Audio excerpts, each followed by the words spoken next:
बिस्मिल्लाहिर्रहमानिर्रहीम अस्सलाम वालेकुम। क्या हाल है दोस्तों? आई होप आप खैरियत से होंगे और मज़े से होंगे। इस वीडियो में हम बात करने वाले हैं CS11 के शॉर्ट लेक्चर 86 to 90 के हवाले से, और इसमें जो important MCQ short question, long question जैसे हम पहले हाईलाइट करते गए हैं, बताते गए हैं, वैसे इसमें भी बताएंगे इंशाल्लाह। ठीक है, तो आप लोगों ने जो मुझे फॉलो किया मिड में, और जिन्होंने हाईलाइटेड हैंडआउट्स को देखा, जिन्होंने फाइल्स को देखा, उनको पता चल गया होगा कि CS का जो पेपर है वो कहाँ से आता है। तो अब आपकी पहली तरजीह आपके जहन में होगा कि हैंडआउट्स को ही देनी है, तो हैंडआउट्स को ही देनी है जो कि हम हाईलाइट करते जाएंगे। ठीक है, तो आपने क्या करना है कि हैंडआउट्स को मैं हाईलाइट कर रहा हूँ, आपके साथ शेयर करता जाऊँगा साथ साथ, और ग्रुप में अगर आप नहीं हो तो नीचे लिंक डिस्क्रिप्शन में आप ज्वाइन कर लें। ठीक है, ये तो बातें होगी।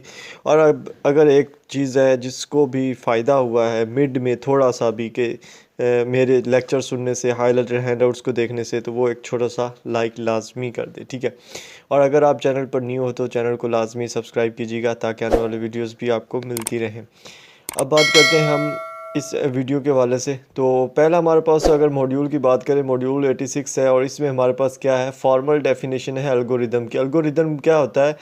अ सेट ऑफ इंफॉर्मेशन होता है, यानी किसी भी काम के लिए इंफॉर्मेशन का एक सेट है जो उस काम को परफॉर्म करवाने के लिए हम इकट्ठे किए बैठे हैं। ठीक है, तो इसकी अगर फॉर्मल डेफिनेशन अगर हम देखें, ये MCQs के वाले से ये वाली लाइन इंपॉर्टेंट है। ठीक है, इसमें यह बताया गया है, an algorithm is an ordered और set of unambiguous executable steps that defines a terminating process.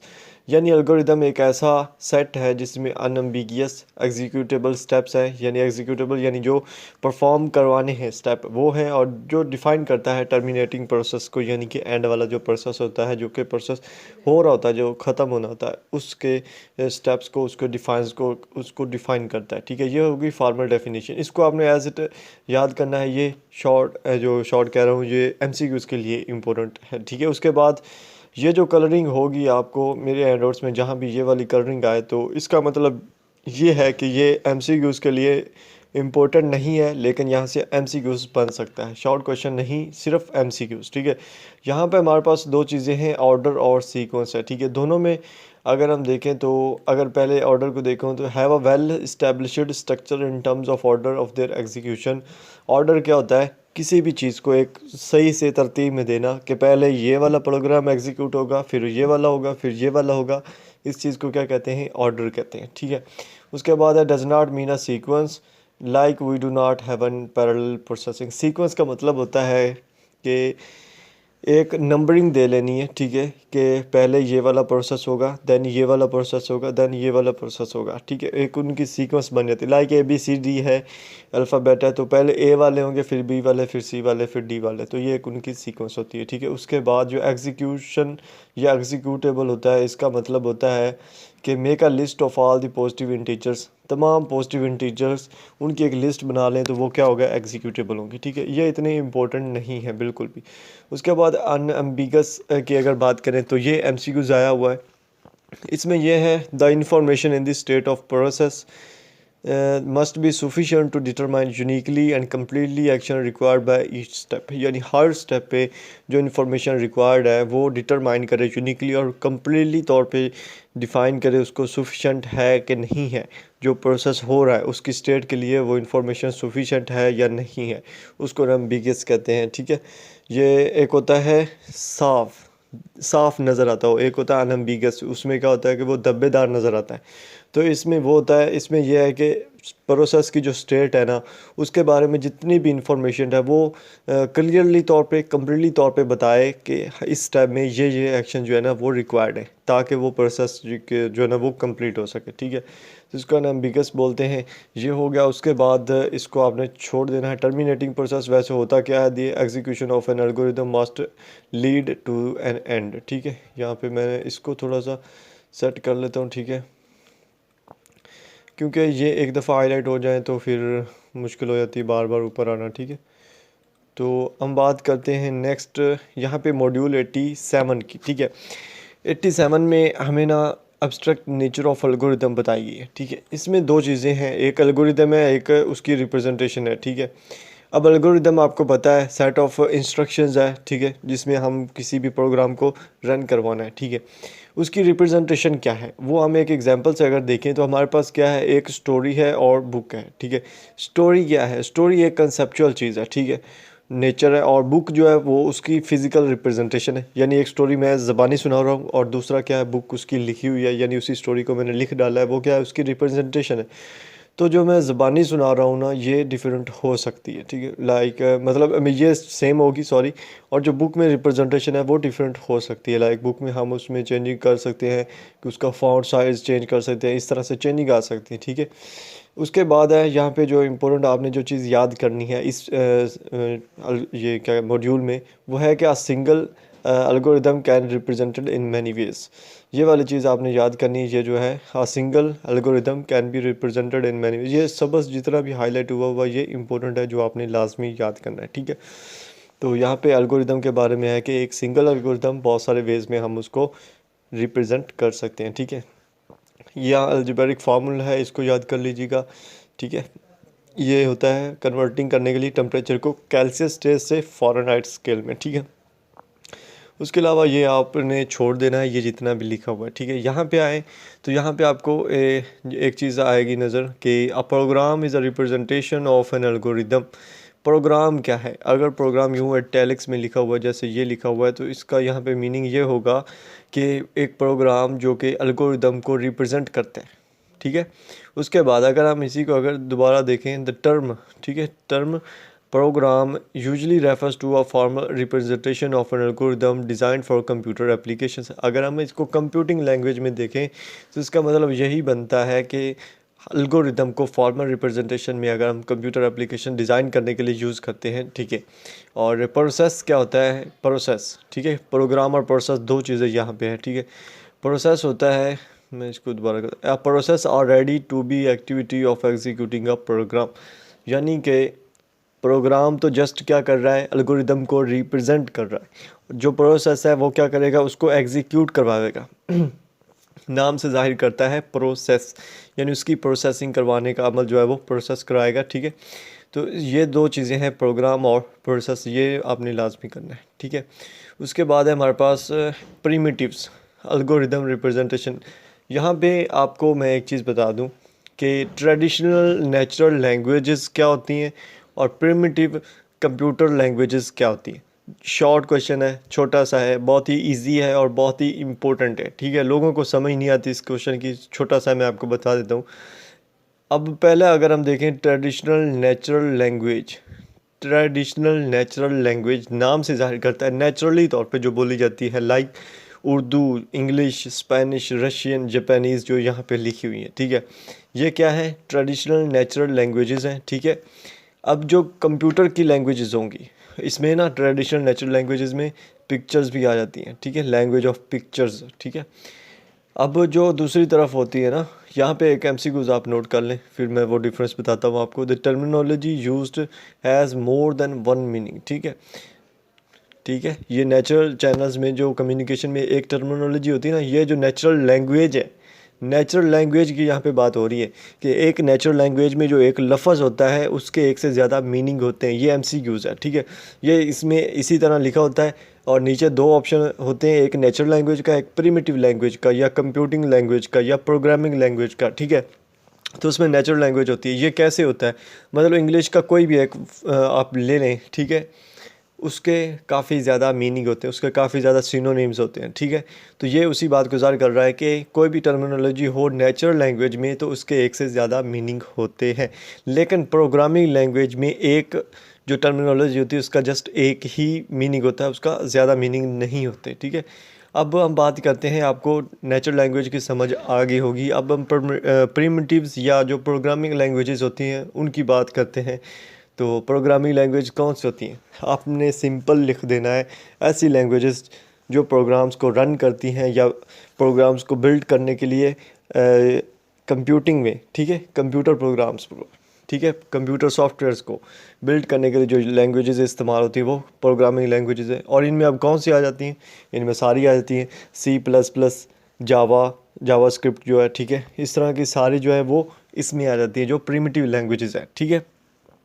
उसके बाद यहाँ पे ये हो गया। उसके बाद जनाब जो प्रिमिटिव होती है उसकी दो चीज़ें होती हैं, उसका अपना सिंटैक्स और उसकी अपनी सिमनेटिक्स होती है, ठीक है। अब सिंटैक्स और सिमनेटिक में क्या डिफरेंस है ये आपने बताना है जी। सिंटैक्स और सिमनेटिक में सिंटैक्स जो होता है वो रेफ़र करता है द प्रिमिटिव सिंबॉलिक रिप्रेजेंटेशन। ये एमसीक्यूज़ है इंपॉर्टेंट ये दोनों, ठीक है। कि सिंटैक्स नेम से जाहिर कर रहा है कि वो जो हम उसको जिस सिंबल में लिखेंगे, लाइक जो उसका निशान होगा लिखने का, लाइक ए है तो उसको हम जैसे ए लिखते हैं, ठीक है, उस तरह से, ठीक है। लाइक ए हमने लिखना है तो इस तरह लिखेंगे। ये इसका क्या है, सिंबॉलिक रिप्रेजेंटेशन है या सिंटैक्स रिप्रेजेंटेशन है। अगर हम सिमनेटिक की बात करें, ठीक है, सिमनेटिक तो ये भी नाम से जाहिर करता है, इसमें होता है कि उसका जो मीनिंग क्या है, ठीक है। सिमनेटिक मतलब के मीनिंग ऑफ द प्रिमिटिव, यानी जो लैंग्वेज है उसका मीनिंग क्या है, ठीक है। अब अगेन मैं इसमें आपको बता देता हूँ, इसमें क्वेश्चन आता है नेचुरल लैंग्वेज और प्रिमिटिव लैंग्वेज में डिफरेंस का। नेचुरल लैंग्वेज में आपकी जो ज़बानें बोली जाती हैं वो हैं, और इनके एक भी लफ्ज़ ले लो इनमें से तो उसके एक से ज़्यादा मीनिंग्स होंगे। प्रिमिटिव लैंग्वेजेस में जो कंप्यूटर में यूज़ होती हैं लैंग्वेजेस वो आ जाती हैं, और उनमें क्या होता है, एक ही लफ्ज़ का एक ही मीनिंग होता है, उनमें सिंटैक्स होता है और सिमनेटिक होता है। जो सिंटैक्स होता है वो रेफ़र करता है प्रिमिटिव सिंबॉलिक रिप्रेजेंटेशन को, और सिमनेटिक रेफ़र करता है उसके मीनिंग को, ठीक है। तो इस चैप्टर में जस्ट यही था, ठीक है। अब नेक्स्ट मॉड्यूल अगर हम देखें तो यहाँ से एक बहुत ही इंपॉर्टेंट मॉड्यूल स्टार्ट हो रहा है, और इस मॉड्यूल से जो है ना, मतलब इन मॉड्यूल से लॉन्ग क्वेश्चंस आते हैं 3 to 5 मार्क्स के, और फाइनल टर्म में बहुत ही ज़्यादा इंपॉर्टेंट ये मॉड्यूल्स हैं, ठीक है। ज़ीडो कोड जिसको हम बोलते हैं, ज़ीडो कोड क्या है? ज़ीडो कोड एक प्रोग्रामिंग फॉर्मल लैंग्वेज है, ठीक है। Formal programming language in favour of less formal, यानी होती फेवर लेस फॉर्मल होती लेकिन फॉर्मल है। More intuitional in notational system known as zero code. दो इसकी डेफिनेशन, एक ऊपर वाली और नीचे वाली, ये वाली। A zero code is a notional system in which ideas can be expressed informally during the algorithm development process. तो नीचे वाली आपने इसकी डेफिनेशन करनी है, ऊपर वाला एमसीक्यूज़ है जो आपने करना है, ठीक है। ज़ीरो कोड होता क्या है? एक नोटेशनल सिस्टम है, यानी नोटेशन क्या है, एक चीज़ को नोटेशन में सिंबल्स में बयान करने वाला ऐसा सिस्टम है जिसमें वो उनको इनफॉर्मली तौर पे एक्सप्रेस करता है। कब करता है? जब एल्गोरिदम जो है ना उसका डेवलपमेंट हो रही होती है, ठीक है, कंप्यूटर प्रोग्रामिंग लैंग्वेजेस में। तो ये है ज़ीरो कोड। ज़ीरो कोड के कुछ फॉर्मल प्रोग्रामिंग लैंग्वेजेस के कुछ रूल्स होते हैं। यहाँ पे हमारे पास जस्ट दो जो loose version of the language बताए गए हैं जो ज़ीरो कोड के हैं, ठीक है। यहाँ पे लिखा हुआ है loose version of the languages, ठीक है।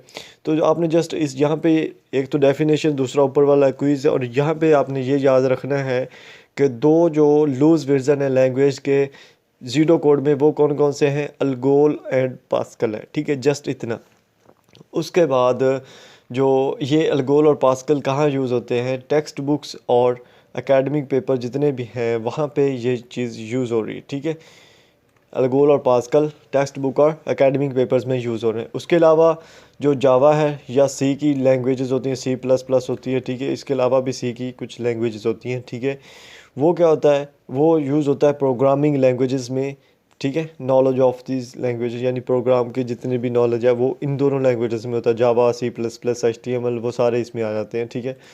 ये चीज़ें होगी, ठीक है। उसके बाद है zero code must have a consistent concise notation for representing recurring semantic structures. तो ज़ीरो कोड क्या है, ये एक कंसिस्टेंट कंसाइज यानी सही पुख्ता सही बिल्कुल राइट जो रिप्रेजेंट करना है ना सिमेटिक स्ट्रक्चर को, उसके लिए ये इस्तेमाल किया जाता है। उसके अलावा ज़ीरो कोड का जो स्ट्रक्चर है वो किसको फॉलो करता है, ये एमसीक्यूज़ है यहाँ पे कि zero code structure directly follows the equivalent of Python assignment statement, ठीक है। यहाँ पे जो याद करने वाला है वो है पैथन असाइनमेंट स्टेटमेंट, कि ज़ीरो कोड जो वो डायरेक्टली फॉलो करता है पैथन असाइनमेंट स्टेटमेंट को, ठीक है। यहाँ पे अगर हम इसके एक एग्जांपल देखें, हमें एग्जांपल दी हुई है कि रिमेनिंग फंड्स जो है वो इज़ इक्वल टू है checking balance plus saving balance. तो इसका हमें पता है कि क्या इसका है कि अगर हम चेकिंग बैलेंस और सेविंग बैलेंस को प्लस करें तो वो रिमेनिंग फंड्स जो है ना उसके इक्वल होगा, ठीक है। इसको आप जस्ट एज इट याद कर लें, इसको ज़्यादा गहराई से याद करने की ज़रूरत नहीं है, ठीक है। उसके बाद जो हमारा ज़ीरो कोड होता है उसमें स्ट्रक्चर होता है, ठीक है। ज़ीरो कोड का स्ट्रक्चर भी आपने याद करना है, वो मैं आपको बताऊंगा कौन सा करना है, ठीक है। पहले हम समझ लेते हैं थोड़ा सा, ठीक है। यहाँ पे if condition activity else activity है। अगर इफ़ कंडीशन है यानी यहाँ पे अगर कंडीशन दी होगी कि फॉर एग्ज़ाम्पल 3 5 से बड़ा है, ठीक है, एक्टिविटी क्या है, हाँ जी बड़ा है। दूसरी एक्टिविटी क्या है, एल्स नहीं जी छोटा है, ठीक है। तो इस तरह से इसकी एक्टिविटी होती है। इसको हम मज़ीद आगे डिटेल से देखेंगे जब हम इसकी सही इक्वल एग्जांपल आएगी हमारे पास। और यहाँ पे एक एग्जांपल दी गई है लीप ईयर के हवाले से। लीप ईयर कितना होता है, 366 डेज़ का होता है, ठीक है, 366 डेज़ का होता है। और आम जो होता है वो 365 डेज़ का होता है, ईयर जो होता है, ठीक है। अब यहाँ पे इफ़ दिया हुआ ये इफ़ और साथ में कंडीशन लगाई हुई है, year is a leap year, ठीक है, year is a leap year, ठीक है। डेली टोटल किया, टोटल हमारे पास 366 आ गया, हाँ तो ये लीप ईयर है। एल्स डेली टोटल ये टोटल 365 कर दिया। ये यहाँ पे सिर्फ इसका एक स्ट्रक्चर बनाया गया। इसका जब रिज़ल्ट आउटपुट आती है ना वो नीचे अलग से लिखी जाती है, ठीक है। इसकी रिज़ल्ट आउटपुट जो होती है ना वो यहाँ पे अलग से नीचे लिखी जाती है। ये दो कंडीशंस दी जाती हैं, व्हाइल स्ट्रक्चर या इफ़ स्ट्रक्चर भी हम इसको बोलते हैं, इसको इसीलिए बोलते हैं। अब यहाँ पे देखें ना तो यहाँ पे लीप ईयर की एग्जांपल दी है और हाँ लीप ईयर बनता है, नहीं तो ये बनता है। हम यहाँ पे अगर देखें तो यहाँ पे हम लिखेंगे कि ए जो फॉर एग्जांपल ए स्टेटमेंट है वो हमारी क्या है, वो लीप ईयर है, ठीक है, वो लीप ईयर है। और जो बी है वो क्या है, वो सिंपल जो ईयर होता है वो ईयर है, ठीक है। इस तरह से हम इसके कर सकते हैं, ठीक हो गया। तो ये चीज़ें हैं। उसके अलावा यहाँ पे 90 जो है ना व्हाइल स्ट्रक्चर के बारे में अगेन बताया हुआ है कि another common symmetric structure is repeating execution of statement और sequence of statement as long as some condition remains true. ये जो मैंने ये वाले हाईलाइट कर दिया है, ये व्हाइल स्ट्रक्चर जो है ना इसकी डेफिनेशन है, ये आपने करनी है।